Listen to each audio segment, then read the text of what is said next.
रात के अंधेरे में एक सुनसान रेलवे स्टेशन, नाम नागपुरा जंक्शन। चारों ओर घना कोहरा। स्टेशन की घड़ी हमेशा 12 बजे पर अटकी रहती थी। लोग कहते थे कि यहाँ रात 12 बजे पर अंधेरा होता था।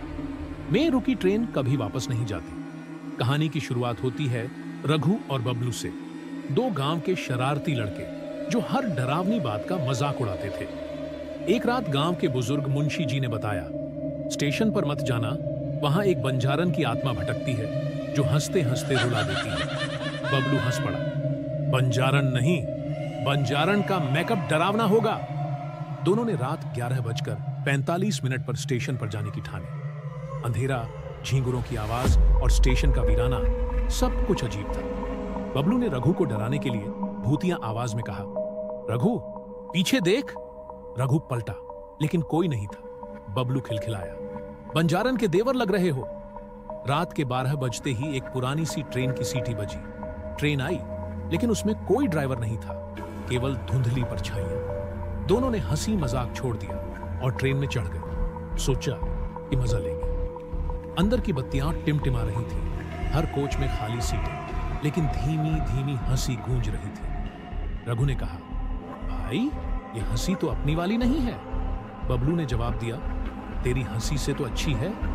तभी एक औरत की परछाई दिखाई दी। बिखरे बाल, घुंघराले पायल की आवाज और चेहरे पर डरावनी हंसी। रघु ने कांपते हुए पूछा, आप कौन हैं? जवाब आया, मैं वो हूं जो इस ट्रेन में आने वालों की कहानियां सुनती हूं और फिर उन्हें कहानियों में बदल देती हूं। बबलू ने हिम्मत दिखाते हुए कहा, तो हमारा इंटरव्यू लेने आई हो? रेडियो जॉकी लगती हो? पर हंसी एक चीख में बदल गई। ट्रेन की रफ्तार अचानक तेज होने लगी। दरवाजे और खिड़कियां अपने आप बंद हो गए। सीटों पर पुराने अखबार और खून के धब्बे दिखने लगे। एक अखबार की सुर्खी पढ़ी, 2 युवक नागपुरा जंक्शन पर लापता, ट्रेन से अंतिम बार देखे गए।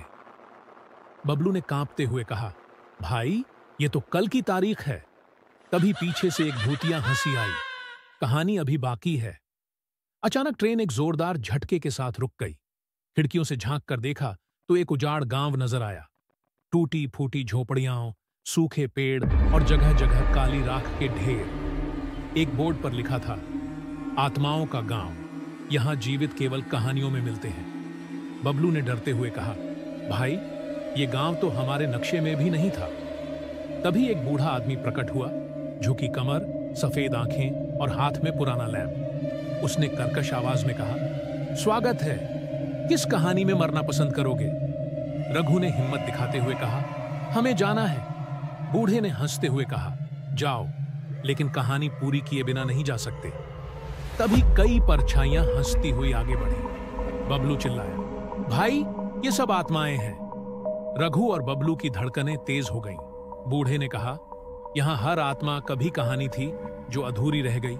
अब तुम अपनी कहानी पूरी करके ही जा सकते हो। रघु ने चिल्लाते हुए कहा, हम यहां फंसेंगे नहीं। बूढ़ा बोला, हर कोई यही कहता है। तभी परछाइयां पास आने लगी। रघु और बबलू ने गांव की ओर दौड़ लगाई। पीछे हंसी और पायल की आवाजें तेज होती गईं। हवेली के अंदर दीवारों पर खून से लिखी कहानियां थीं, हर कहानी अधूरी।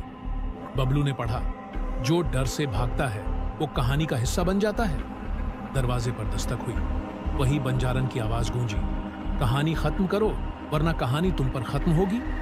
रघु ने कहा, हमें भागना नहीं, कहानी पूरी करनी होगी। दोनों ने डर और साहस के बीच संघर्ष करते हुए अपनी कहानी लिखनी शुरू की। जैसे ही उन्होंने अपने डर का सामना किया, हवेली का दरवाजा खुल गया।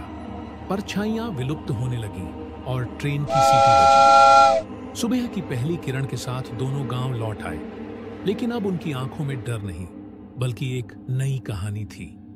पर पीछे से एक धीमी हंसी आई। हर कहानी कभी खत्म नहीं होती।